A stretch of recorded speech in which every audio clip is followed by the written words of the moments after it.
स्कंद पुराण में वर्णन किया गया कि सत्यनारायण की कथा ये है कि शंकर भगवान के शिवलिंग के चरण भगवान विष्णु को नहीं मिले थे और उन्होंने सत्य कह दिया था।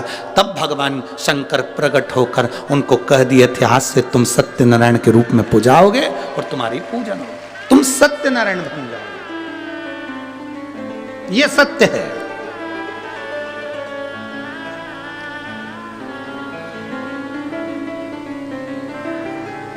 दुनिया में केवल एक जगह ऐसी है जहां मरे हुए व्यक्ति को भी बांध कर ले जाया जाता है। कहां? बोलो बोलो, जम के बोलो। शमशान।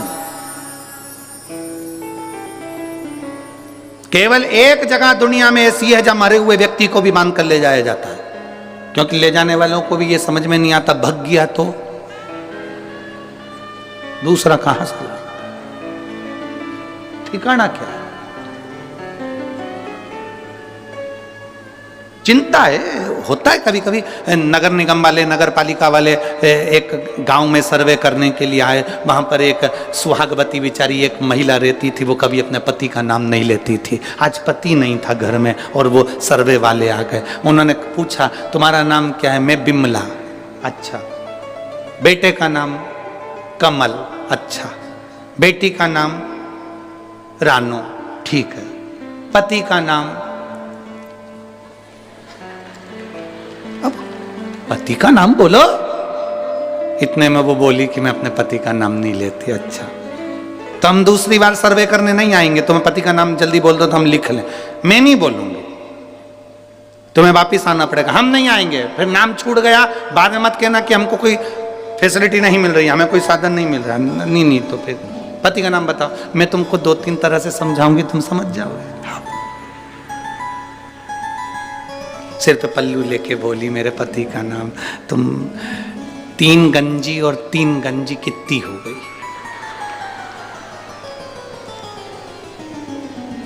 अरे बोलो तो, 3 गंजी और 3 गंजी कितनी हुई? 6 गंजी।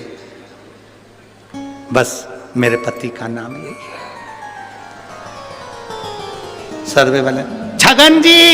हाँ, 6 गंजी। 3 गंजी और 3 गंजी, 6 गंजी, 6 गंजी। सर्वे वालों ने कहा, धन्यवाद देवी, चरण का है तुम्हारा, धन्यवाद। समझ में?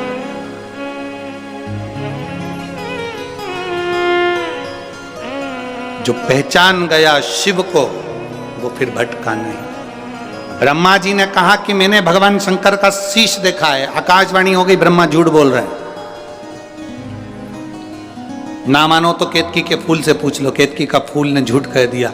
आकाशवाणी हुई और आकाशवाणी होकर भगवान शंकर ने कह दिया, केतकी के फूल, केतकी के पुष्प, तू मेरे सामने झूठ बोल रहा है, मैं तुझे श्राप देता हूं। ए केतकी, सारे देवताओं पर तू चढ़ेगी। केतकी का पुष्प सारे देवताओं पर चढ़ेगा, पर शंकर पर कभी नहीं चढ़ेगा। एक केतकी का फूल भी अगर शिव पर चढ़ गया तो 1000 गौ हत्या के बराबर दोष लग जाएगा। केतकी ने कहा, मेरी मत मानो तो गौ माता से पूछ लो। गाय से ब्रह्मा जी ने पूछवाया, क्या बताओ, ब्रह्मा जी को क्या शंकर जी का शीश नहीं मिला? गौ माता ने कहा, ब्रह्मा जी को शंकर भगवान का शीश मिल गया। आकाशवाणी फिर हुई और कहा, गौ माता तू झूठ बोल रही है। तू जगत की मां है गौ माता, जगत की मां होकर गौ माता तू झूठ बोल रही है। हे गौ माता, मैं तुझे श्राप देता हूं, तेरा पूरा शरीर पूजा जाएगा पर तेरा मुख अपूज्य माना जाएगा। सनातन हिंदू धर्म के अंदर मंदिर की परिक्रमा आगे से होती है, वृक्ष की परिक्रमा आगे से होती है, कन्यादान आगे से होता है, वस्त्र दान आगे से होता है, मुद्रा दान आगे से होता है, सारे दान आगे से होते हैं। केवल सनातन हिंदू धर्म में केवल गौ दान ऐसा है जो गाय की पूंछ पकड़कर किया जाता है, पीछे से होता है, आगे से नहीं करा जाता। हिंदू धर्म में सारी परिक्रमा आगे से होती है, केवल गौ माता की परिक्रमा पीछे से होती है, पूंछ से चालू होकर पूंछ पे विराम होती है। क्यों? क्योंकि एक बार गौ माता ने झूठ बोल दिया था, इसलिए गौ माता की परिक्रमा आज तक पीछे से होती है। अब जरा विचार करो, गाय ने एक बार झूठ बोला तो आज तक उनकी परिक्रमा पीछे से होती है, और तुम दिन भर मोबाइल पे कितना झूठ बोलते हो, फिर तेरा क्या होगा रे कालिया? जरा विचार करिए,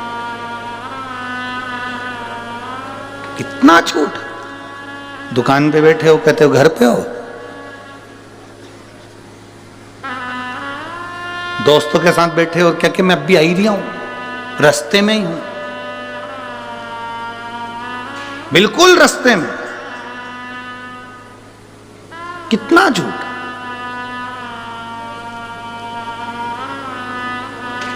भगवान के पास में भी सूचना पहुंची थी, और भगवान के पास में जाकर देवताओं ने कहा, इतनी शिव पुराण की कथा हो रही है, लाखों लाखों लोग कथा सुन रहे हैं, सब मरने के बाद बैकुंठ जाएंगे, बैकुंठ भरा जाएगा, नरक कौन जाएगा? यमराज ने कहा, चिंता मत करो, पृथ्वी पर एक व्यक्ति की बुद्धि फेर दी है, उसने एक यंत्र का निर्माण कर दिया है जिसका नाम मोबाइल है। व्यक्ति कितनी भी कथा सुन लेगा, दिन भर में 4-6 बार झूठ बोलेगा, नरक चले जाएगा। Direct department change, direct. एक झूठ व्यक्ति की जिंदगी को नरक में पहुंचा देता है, एक झूठ। इसीलिए मरने वाले के पीछे पीछे चलते हुए चिल्लाते हैं, राम नाम सत्य है। कुछ लोग चिल्लाते हैं जो 4-6 अर्थी के पास चल रहे होते हैं, बाकी के तो बात करते हुए जाते हैं। फसल बिगड़ गई, अब की बार गेहूं अच्छा नहीं आया, मरने वाला मर गया, चिल्लाने वाले चिल्ला रहे हैं, ये बात करते हुए जा रहा है, उसमें भी 2-4 तो मलते ही मलते जा रहे हैं।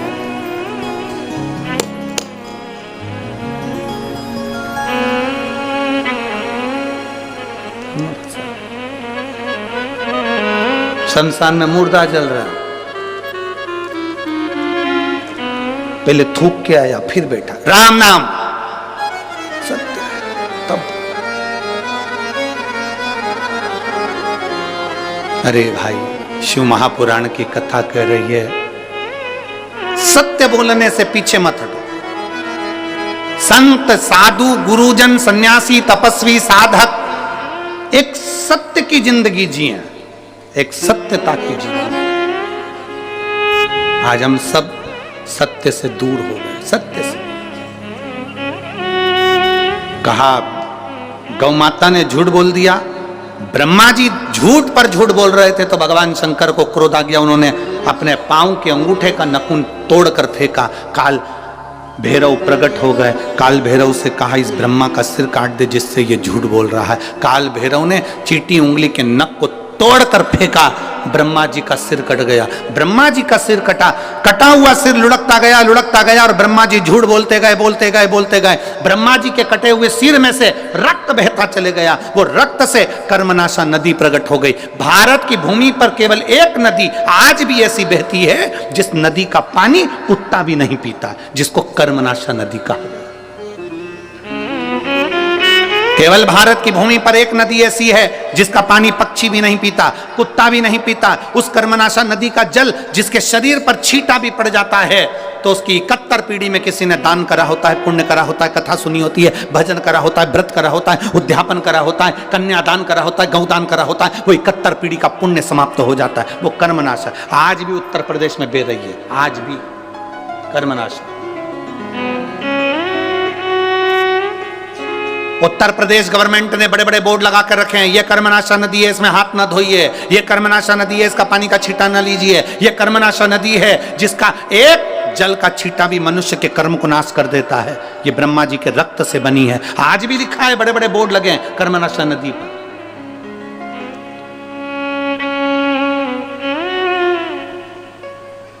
कई किलोमीटर दूर तक वो नदी बहती है, दोनों पाटों पर कोई नहीं रहता आज भी। कर्मनाश, झूठ बोला है। भगवान विष्णु ने देखा कि ब्रह्मा जी का सिर कट गया, झूठ बोल रहे हैं ब्रह्मा जी अभी भी कटे हुए सिर से भी। भगवान विष्णु ने शंकर जी से क्षमा मांगी, इनको माफ कर दीजिए। कहाँ जाएंगे इनका कटा हुआ सिर कहाँ जाएगा, आप कृपा करिए। आप भोले हैं, आप शिव हैं, आप त्रिकालदर्शी, आप कैलाशी, आप शंकर हैं, करुणा करिए,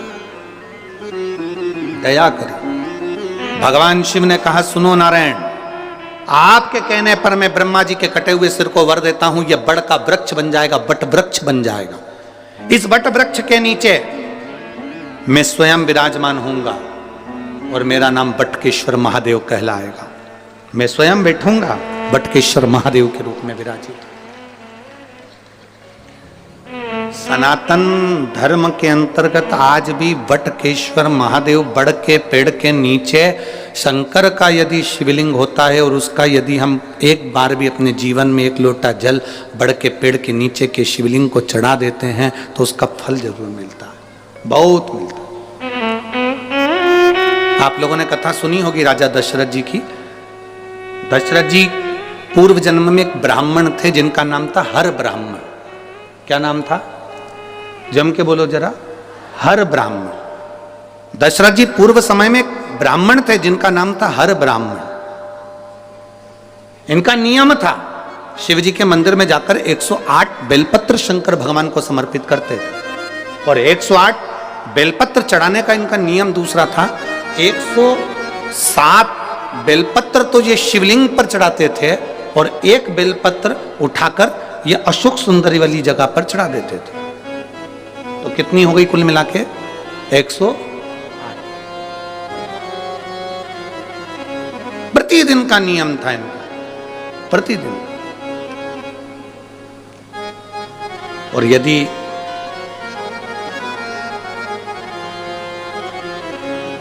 आपने जिंदगी में एक नियम कोई सा भी लिया है उसका फल मिला, जो एक पत्र आया।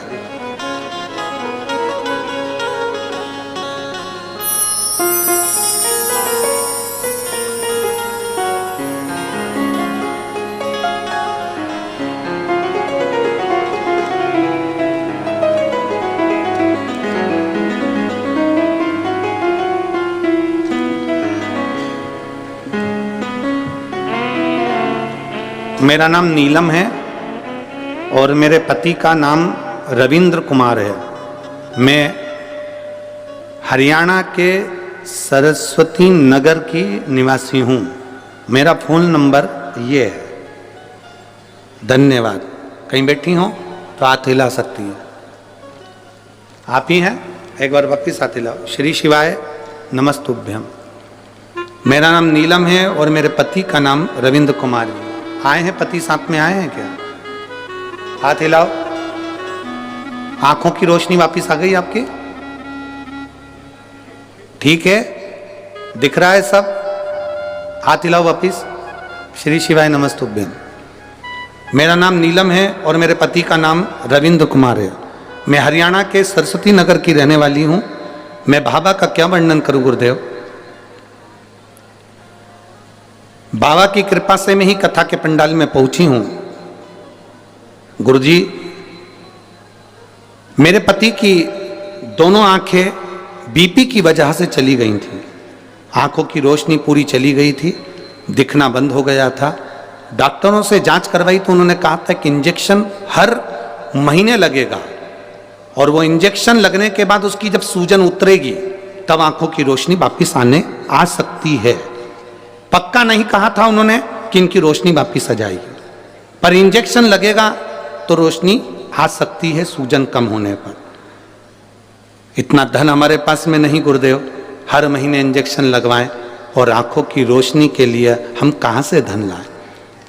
ऑपरेशन करने का बोला, जब इंजेक्शन लगेगा आंख की रोशनी कम हो जाएगी। कुछ महीने तक लगातार इंजेक्शन लगकर आंख की रोशनी लाने के लिए सूजन जब कम होगी, कम होने के बाद में इनका ऑपरेशन होगा और ऑपरेशन करने के बाद इनकी रोशनी वापिस आ सकती है। कई जगह दिखाया, सभी यही बोल रहे थे डॉक्टरों कि इनके एक इंजेक्शन लगेगा, सूजन उतरेगी, फिर ऑपरेशन होगा, इसके बाद में रोशनी आएगी। बाबा ऑपरेशन के लिए पैसा कहाँ से लाते, इतना धन नहीं था। तब हरिद्वार की कथा पंडाल में बैठकर श्रवण करी और आपने उस समय पर रात्रि के 9:15 वाला एक उपाय बताया था जिसमें शंकर जी की पूजन करना थी। वो पूजन करना प्रारंभ करा, उसका जल इनकी आंखों पर लगाना प्रारंभ करा। हम लोग सीहोर गए, वहाँ से रुद्राक्ष लेकर आए, उसको तांबे के कलश में गलाकर शिव जी को चढ़ाकर वो पानी इनको पिलाना प्रारंभ करा। गुरुदेव, हम दूसरी बार फिर डॉक्टर के पास इनको लेकर गए और डॉक्टर से कहा कि हमारे पास में इतना पैसा नहीं है, कोई दवाई हो तो दे दो। डॉक्टर ने कहा कोई दवाई नहीं, इंजेक्शन से ही काम होगा। और इंजेक्शन महंगा था गुरुदेव। हम वापिस आ गए, धीरे धीरे रुद्राक्ष का जल उनकी आंखों में लगाते, आचमन कराते और शिव जी पे चढ़ी हुई बेलपत्र देना प्रारंभ करा। बाबा का मैं क्या गुणगान करूं गुरुदेव, एक भी ऑपरेशन की जरूरत नहीं पड़ी, एक भी इंजेक्शन की जरूरत नहीं पड़ी और मेरे पति की आंखें वापिस आ गई। मैं बाबा को यहाँ नमन करने के लिए आई। एक बार वापिस आते ला दो, हर हर महादेव। बैठिए, श्री शिवाय नमस्तुभ्यम। शिव तत्व है ये, अवघड़ी है शंकर महाराज। तेरी कृपा बिना न हिले एक भी अणु, लेते हैं श्वास तेरी कृपा से तनु तनु। हे गंगाधार मुक्ति द्वार ओंकार तू, भोले ओंकार तू। आयो शरण तिहारी शंभु तार। बखान क्या करूं मैं राखों के ढेर का, चपटी भभूत में खजाना कुबेर का। हे गंगाधार मुक्ति द्वार ओंकार, भोले आयो शरण तिहार शंभु तार।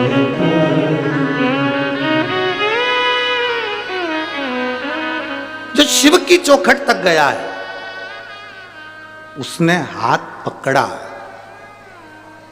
आप आए जरूर हो, बहुत दूर दूर से आए हो आप लोग शिव महापुराण की कथा में, बहुत बहुत दूर से। अपना दरवाजा छोड़कर, अपना घर छोड़कर, बठिंडा वालों याद रखना, आप अपना घर छोड़कर, अपना दरवाजा छोड़कर शंकर की कथा तक पहुंचे हो, वो कैलाश छोड़कर तेरी दुख की घड़ी में तेरे दरवाजे पहुंचेगा।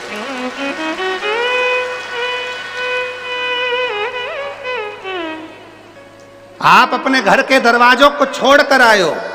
श्रीमद् भागवत में भी भगवान कृष्ण रुक्मणी जी से कहते हैं, रुक्मणी जी से जाकर कह दो ब्राह्मण देवता रुक्मणी श्रृंगार करके जगदम्बा के मंदिर पहुंच जाए, मैं उसे लेने पहुंच जाऊंगा। भगवान कृष्ण ने रुक्मणी जी से कहा कि जगदम्बा के मंदिर तक पहुंच, मैं तुझे लेने आऊंगा। यहाँ शिव महापुराण की कथा कहती है आप शिव पुराण की कथा तक पहुंचो। तुम उसको 3 घंटा कथा का दे रहे हो। तुम्हारी दुख की घड़ी में जब तुम कहीं पड़े होगे हॉस्पिटल में वेंटिलेटर पर, डॉक्टर अपना काम करेंगे, उस समय पर तुमने 3 घंटा भोलेनाथ को दिया है, तो वो भी डॉक्टर कहेंगे अंतिम समय है, पर वो कहेगा इसने मुझे समय दिया था, मैं इसको समय देता हूं, ठीक कर। मैं इसको समय देता हूं, ठीक कर। हम परमात्मा को समय दे रहे हैं, वो हमको समय देगा। शिव जी को चाहिए क्या? शंकर भगवान को तुम्हारा अंबर नहीं, पीतांबर नहीं, धन नहीं, दौलत नहीं, कोई सत्ता वैभव नहीं। शंकर भगवान को तुम्हारा वैभव नहीं चाहिए। शिव जी को 1 लोटा जल हो तो चढ़ाओ, नहीं तो बेलपत्र हो तो चढ़ाओ, नहीं तो 3 बार ताली बजा दो, बजा सको तो बजाओ। आखिर शिव मंदिर में 3 बार ताली क्यों बजाई जाती है? ताली का इतना महत्व क्यों है? क्यों ताली बजाई जाती है? उसका महत्व क्यों है? शिव मंदिर में भगवान भोलेनाथ भी जब पार्वती जी को कथा सुनाए तो ताली का नाद और डमरू का नाद करा था। हम कोई वाद्य यंत्र नहीं, रोग की मुक्ति के लिए ताली का नाद होता है। किसी डॉक्टर जी से जाकर पूछना, कभी कोई किन्नर डॉक्टर के पास इलाज करवाने पहुंचा कि आज तक?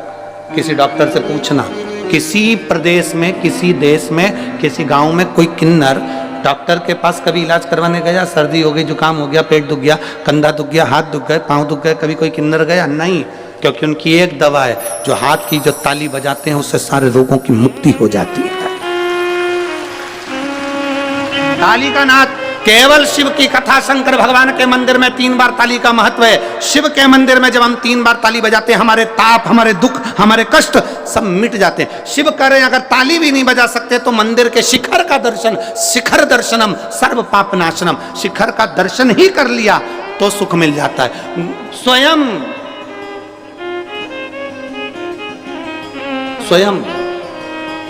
गुरु नानक देव जी से बाले ने पूछ लिया था, गुरु नानक देव जी से बाले ने पूछा था कि ये जितने शिखर होते हैं, इनके शिखर का दर्शन क्या देता है? तो कि ये दुखों का निवारण कर देता है, दुखों का।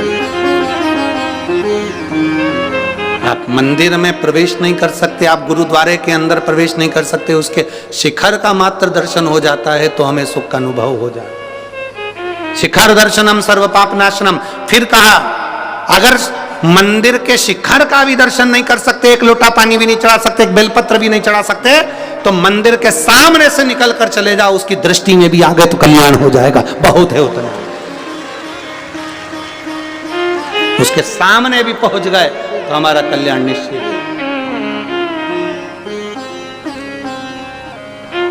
दशरथ जी, हर ब्राह्मण 107 बेलपत्र शिवलिंग पर, एक बेलपत्र अशोक सुंदरी पर 108। आज दशरथ जी के शरीर में, जो हर ब्राह्मण है, इसके शरीर में आज ताप आ गया, बुखार आ गया। हर ब्राह्मण ने कहा, बुखार, ज्वर, अभी मुझे मत आना, मैं मंदिर जा रहा हूं, फिर निकल जाऊं तब आना। कौन होगा जो ज्वर को, बीमारी को, दुख को रोक देगा? हर ब्राह्मण ने शंकर का नाम लेकर दुख को रोक दिया, बुखार को रोक।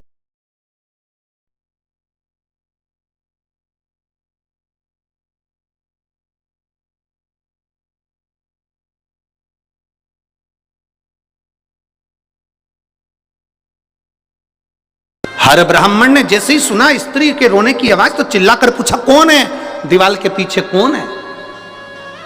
ये दीवाल के पीछे कौन है? कौन? स्त्री रोते रोते बोली, मैं एक प्रेत, एक राक्षस, एक असुर हूं।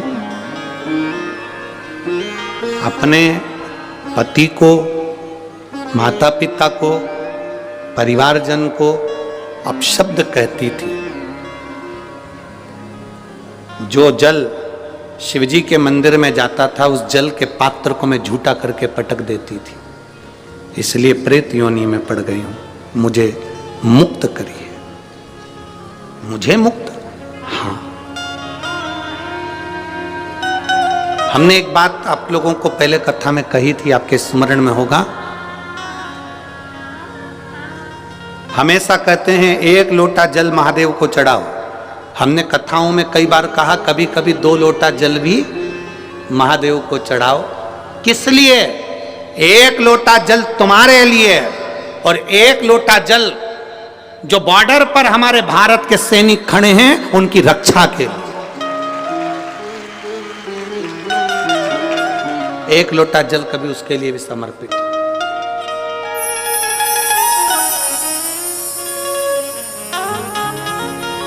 पूछा हर ब्राह्मण ने, तुम कौन?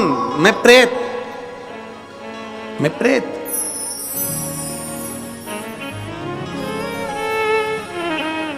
मेरी मुक्ति करिए। हर ब्राह्मण ने कहा, जो मैं शंकर भगवान को 108 बेलपत्र चढ़ाता हूं, उसमें से 1 बेलपत्र का फल आज तुझे देता हूं। और 1 बेलपत्र का जो फल दिया वो प्रेत योनि से छूट गई। हर ब्राह्मण के चरणों में पड़कर बोली, तुमने मुझे प्रेत योनि से मुक्त करा। शिव को 108 बेलपत्र रोज चढ़ाए हैं, तुम अगला जन्म तुम्हारा राजा दशरथ के रूप में होगा और तुम्हारे घर में स्वयं राम तुम्हारी गोद में खेलेंगे, स्वयं राम।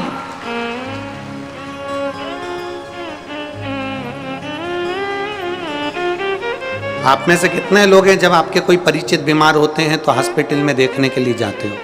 जाते हो सब लोग? जम के तो बोलो जरा, जाते हो? आपसे निवेदन है, कोई परिवार में, मोहल्ले में, कॉलोनी में, सोसाइटी में, नगर में, गांव में कोई बीमार पड़ा है, हॉस्पिटल में पड़ा है, उसको देखने जाओ तो 1 किलो सेव फल भले मत ले जाओ, केले फल फ्रूट भले लेकर मत जाओ, पर इतना जरूर करो, कोई बीमार पड़ा है तो उसके हॉस्पिटल में जाने से पहले शंकर जी के मंदिर में 1 लोटा जल चढ़ाकर प्रार्थना कर कर जाना, बाबा मैं जिसको देखने जा रही हूँ उसको सही कर देना, आप मेरे साथ चलो मेरे शंभू, आपका जल मेरे साथ चले। शिव जी का चढ़ा हुआ जल अपने हाथों में लगाकर एक बार जब मरीज से मिलने के लिए जाओ तो उसको जरूर अपना स्पर्श का भाव देकर कि तू ठीक होगा, चिंता मत करना, मैंने देवाधिदेव महादेव से प्रार्थना करी है, वो तुझे ठीक करेगा ही करेगा, तुझे दुख नहीं दे सकता।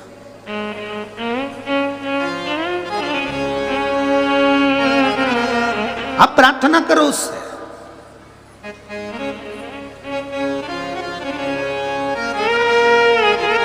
आप निवेदन करो उससे, सुनता,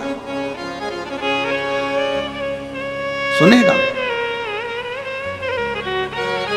हम जितने नम्र बनेंगे, हम जितने सहज बनेंगे उतने अच्छा बनना सरल है पर सरल बनना कठिन है। अच्छा बनना तो सरल है, आप अच्छे बन जाओगे तो लोगों की दृष्टि में आ जाओगे, बहुत अच्छा व्यक्ति है, बहुत अच्छा व्यक्ति है। अच्छे व्यक्ति लोगों की निगाह में रहते हैं, बोलो सही है कि गलत है? अच्छे व्यक्ति लोगों की निगाह में रहते हैं, पर जो बिल्कुल सरल हो जाता है, एकदम सहज हो जाता है, वो निगाहों में नहीं दिल में रहता है, दिल पे, हृदय में रहता है, मन में रहता है। और मेरे भोले तेरा सहारा है, मेरे भोले तेरा सहारा है, मेरी नैया का तू किनारा है, मेरी नैया का तू किनारा। अच्छे व्यक्ति, अच्छा बनना सरल है पर सरल बनना कठिन है। अच्छे व्यक्ति लोगों की निगाह में रहते हैं, दृष्टि में रहते हैं, अच्छा है, बहुत अच्छा है, बहुत अच्छा, अच्छा नेत्रों में रहता है, पर सरल व्यक्ति दिल में रहता है। सरल होना कठिन है। एक माता ने पत्र लिखा,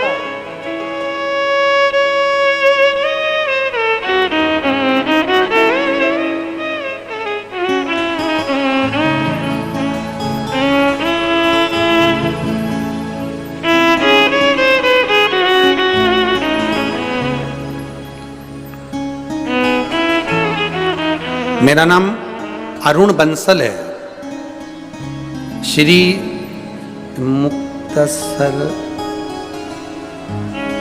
मेरा नाम अरुण बंसल है, श्री मुक्तसर साहिब पंजाब का रहने वाला हूं। कहीं बैठे हैं? कहीं बैठे हो तो हाथ हिला सकते हैं, अगर कहीं बैठे हो तो हाथ हिला सकते हैं। अच्छा उधर है ऊपर, ठीक है, हाथ हिला दो एक बार। बहुत ऊपर ऊपर बैठे हो तुम लोग, अब एक बार वापिस हाथ हिलाओ, ठीक है। मेरा नाम अरुण बंसल है, श्री मुक्तसर साहिब पंजाब का रहने वाला हूं। मेरा मोबाइल नंबर ये है गुरुदेव। मेरी सरकारी नौकरी नहीं थी। ऐसा कौन सी जगह है जहां मैंने इंटरव्यू नहीं दिया? प्रत्येक जगह पर मैंने अप्लाई करा पर कोई रिजल्ट नहीं आता था। तब किसी के कहने पर मैंने आपकी 2022 में शिव महापुराण की कथा सुनना प्रारंभ करा। कभी मंदिर नहीं जाता था, शिव के मंदिर जाना प्रारंभ करा। सही में आपका एक लोटा जल सारी समस्या का हल है, ये मैं कहता हूं गुरुदेव। सारी पढ़ाई करी मैंने, उसके बाद भी मेरी नौकरी ना लगे, मैंने बाबा को एक लोटा जल चढ़ाना प्रारंभ करा और बाबा पर विश्वास करा। आप अपनी कथा में कहते हो खूब मेहनत करो, खूब पढ़ाई करो, खूब दिल से पढ़ो, जितनी मेहनत कर सकते हो उतनी मेहनत करो, और फिर एग्जाम देने जाओ तो बाबा को एक बेलपत्र शहद लगा कर जाओ। मैंने वो करा और बाबा का मैं क्या गुणगान करूं गुरुदेव। इतने साल से मेरी नौकरी नहीं लगी थी। 2023 में बाबा की कृपा से मेरे को 2 सरकारी नौकरी का ऑफर आ गया और मेरे को 2 सरकारी नौकरी का ऑफर आया। मैं पंजाब प्रदेश के आदरणीय मुख्यमंत्री जी को धन्यवाद देता हूं कि उन्होंने बाबा की कृपा से सरकारी नौकरी का खजाना दिया और हमको अपॉइंटमेंट भी दिया, और बाबा की कृपा से मेरी नौकरी आज सरकारी नौकरी में मैं ज्वाइनिंग है। मैं बाबा को यहाँ धन्यवाद देने के लिए आया। बैठिए बाबू। श्री शिवाय नमस्तुभ्यम। एक बार वापिस आते ला दो। हर हर महादेव। शिव तत्व है ये, औघड़ी है शंभु।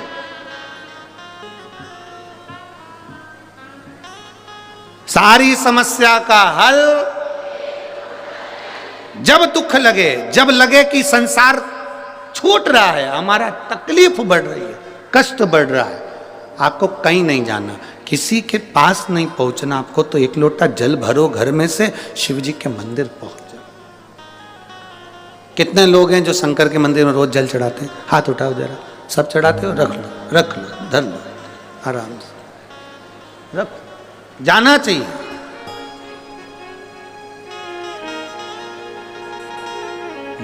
मेरे भोले तेरी नौकरी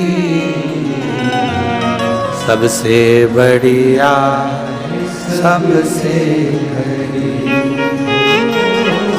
तेरे दरवाजे की चाबी सबसे बढ़िया, सबसे।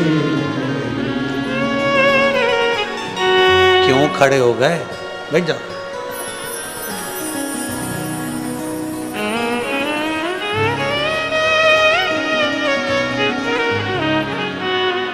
मेरे भोले तेरी नौकरी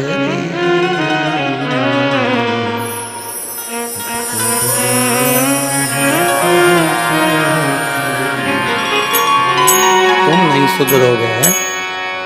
बोले जब से तेरा गुलाम हो गया। 1.5 मिनट से ज्यादा नहीं खाएंगे, ठीक है? पक्का बोलो तो जम के। हाँ ठीक है। हाँ तो फिर हो जाओ बड़े। जब से तेरा गुलाम हो